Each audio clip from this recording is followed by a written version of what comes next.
thank you so much for having us today. It's our pleasure to be here with you.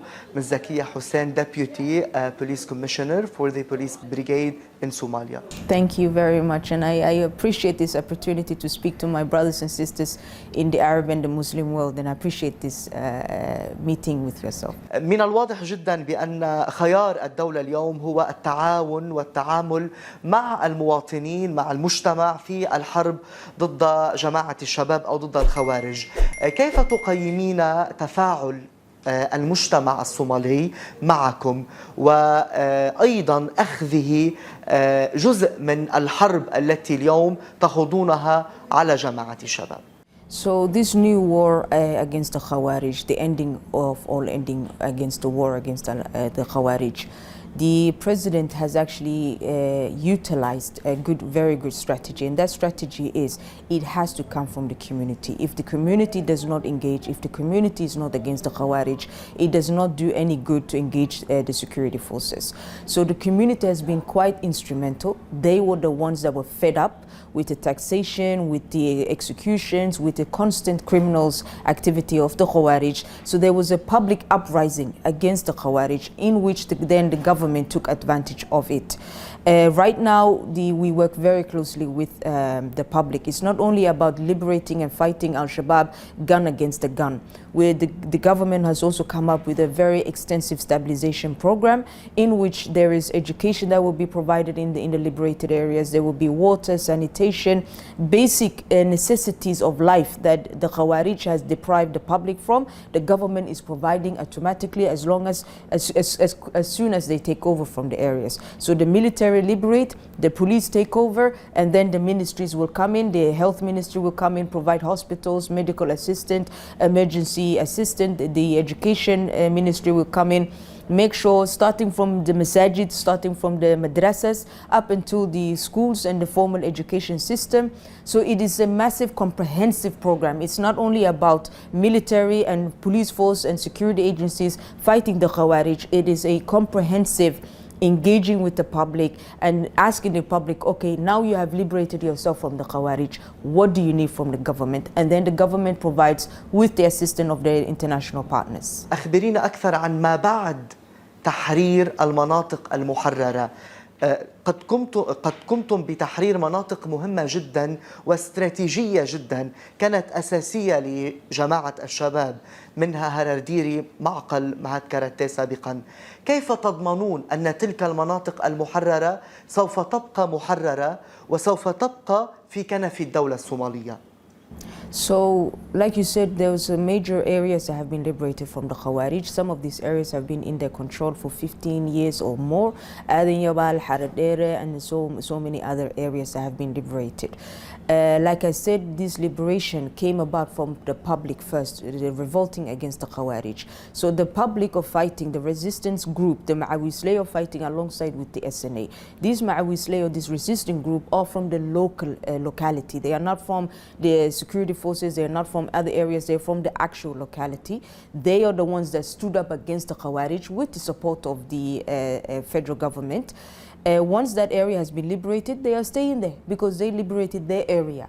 Alongside with them, the SNA, the Somali National Army is there, as well as the police force, the paramilitary forces. In some of these areas like Aden Yabal and Haradere, because of the fact that they have been there for 15 years, there's an entire generation that know nothing except for Khawarij ideology, nothing except for Khawarij life. There was no education, there was no madrasas, there was no masajid, there was no access to internet. They were totally closed off from the world and closed off from the other areas. So what we do as police force, some of our police officers, we have departments that engage with community engagement. We have people in our police force who are senior police officers, who are muhafidin, who are imams, who go out and actually speak to these people, engage with them and tell them, actually, we are not infidels the way that the Khawarij told you that we were. One of the funny stories that I always hear, especially from Aden Yawal, some of our police forces and the SNA forces liberated that area. Very young population there, because the Khawarij, they will always leave. They will not be there when the SNA comes. They cannot engage in a one-to-one fight with them. So they leave behind their children and their wives.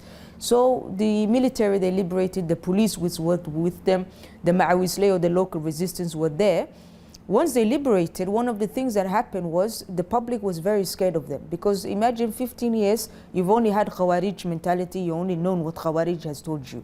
So now you have another people that are coming and liberating the area. They still think we are kuffar, that we are infidels. The prayer, the adhan goes off, the soldiers will pray, the police will pray, and the public will be like, why are you praying? You are kafir, kafirs don't pray.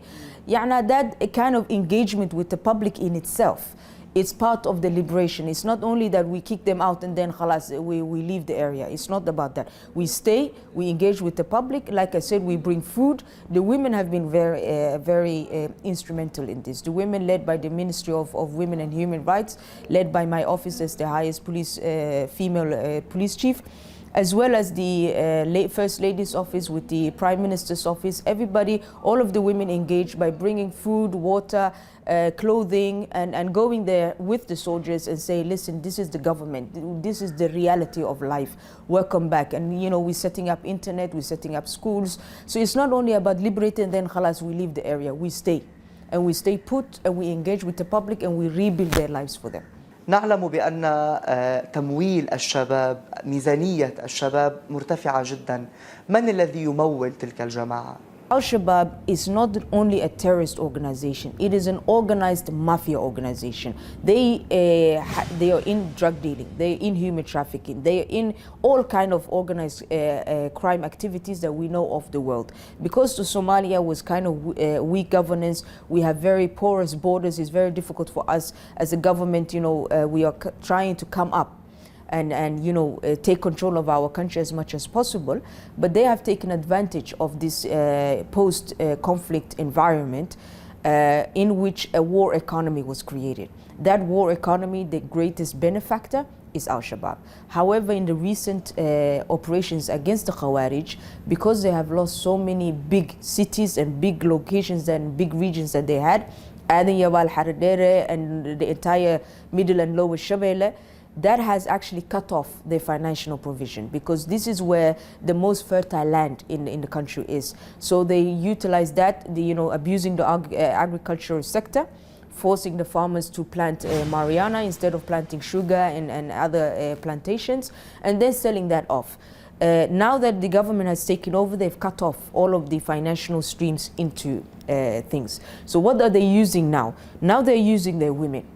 Previously, Al-Shabaab portray itself as a very patriarchal society, very, women should stay at home, be breadwinners, give birth to our mujahideen. That is the role of the women. Now they have started utilizing women as business people. Because why? In our society, we do not target women. Women for us is like muharramin, they have special status, they are sacred. So a woman can come, bring goods from our Shabab controlled area and sell them in government controlled areas with no very limited problems and so on and so forth. So what have the government done when we have started to realize this is what they are utilizing? We are now engaging with the women, the civilian women, the security forces, the women within the security forces, to actually target these women, because al-unta bil-unta yana, for women against women. If you utilize women, the women will engage. If you utilize men, the men will engage. If you utilize youth, youth will engage. Also, the government has come up with financial regulation laws that limit and regulates our financial sector, so that we know any extortions, any government bank accounts that they have, all of that have been shut down. The business community has been engaged. They have been told either you are with the Dawla, you are with your government, or you are with the Khawarij. They chose the government because they are tired of the Khawarij themselves. So they cut off, they gave us all of the numbers, they gave us all of the bank accounts that they have. We cut all of that off. So we are now utilizing the government instruments that we have to fight them financially as well as militarily. ما هي الأدوات الخارجية التي تستخدمها حركة الشباب؟ من الأكيد بأن العمليات المالية التي تقوم فيها جماعة الشباب مرتبطة بجهات خارجية أخرى تقوم بشراء تلك الأمور، هل هي أسلحة أو ربما تكون مخدرات أو أي شيء معين. فما هي تلك الأدوات الخارجية؟ ما هي تلك الدول؟ ما هي المنظمات التي تتعاطى مع الشباب؟ وكلنا نعلم اليوم العلاقة أو مدى تأثير القاعدة في اليمن على سبيل المثال على هنا الشباب في الصومال أو القاعدة في الصومال؟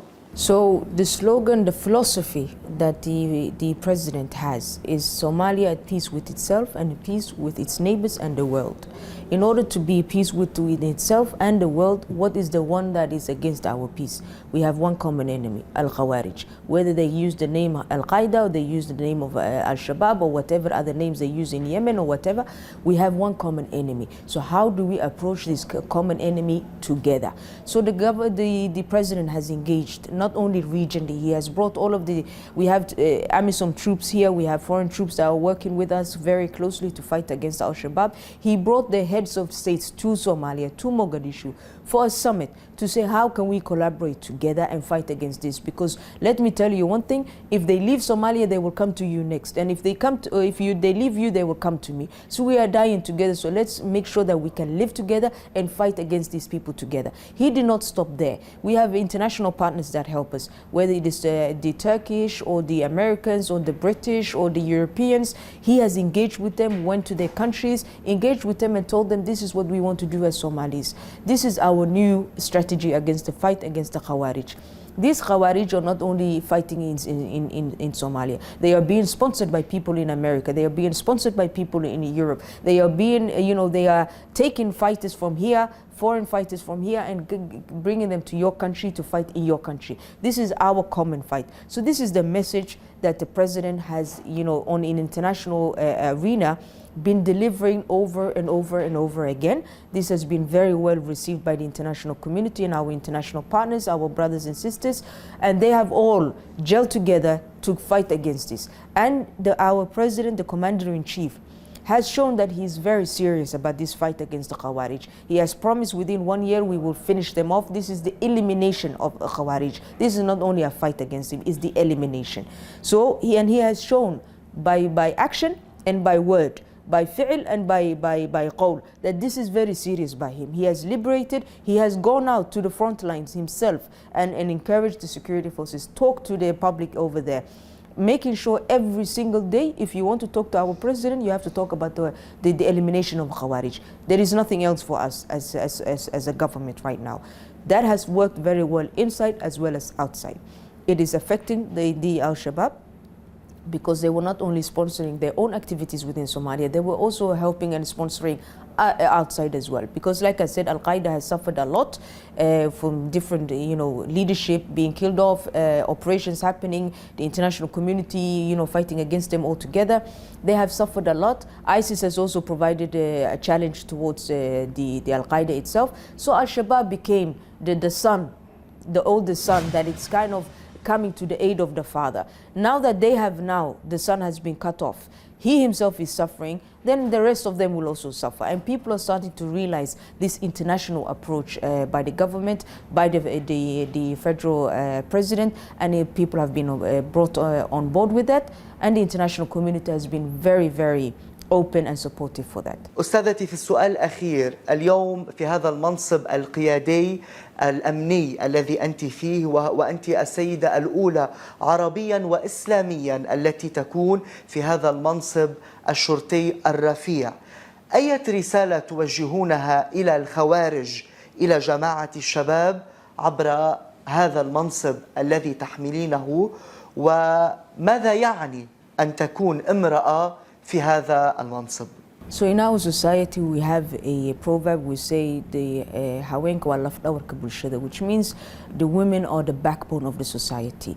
Al-Shabaab and the narrative of the Khawarij has always been very anti-women. They see women as property. They have brought back the women to the tabarruj jahiliyyah, back to the days of ignorance, where women used to be just seen as a property, being forced into marriages, being not allowed to do professional life, do businesses, and so on and so forth. For the Somali women in our society, the women are very strong women. All of our, we always say our politics is patriarchal, is male dominated, but the economy, the family, the society is matriarchal, is women led. So for us to have a female commissioner is not very uncommon, it was not very unexpected. Alhamdulillah, I got a lot of support by it, but it goes against everything that the Khawarij was saying, that women Islamically are not allowed to be leaders. They are not allowed to have the independence. They are not allowed to have their own choice. They are not allowed. They went against the entire message of the Nabi alayhi salatu wasalam by our Prophet, who was the greatest fighter for women in liberation that I know of. That is, he's my hero, yana. For them to see women can become not only leaders within the government, they can become leaders in the security forces, which is a very male-dominated area. That you can become a woman, you can be professional, you can be a muhajjaba, you can be a Muslimah, you can be a muhafida, and do your duty towards the public. It goes against the narrative. So even for them, they have now started, they can't control their own women anymore, because the women are saying if they are allowed to fight the so-called, we are the Khawarij for them, but they are the real Khawarij, right? So for them, they are saying if their women are becoming commissioners, they are becoming generals, they are becoming ministers. What is this? Why are we being abused like this? So we have had a lot of women.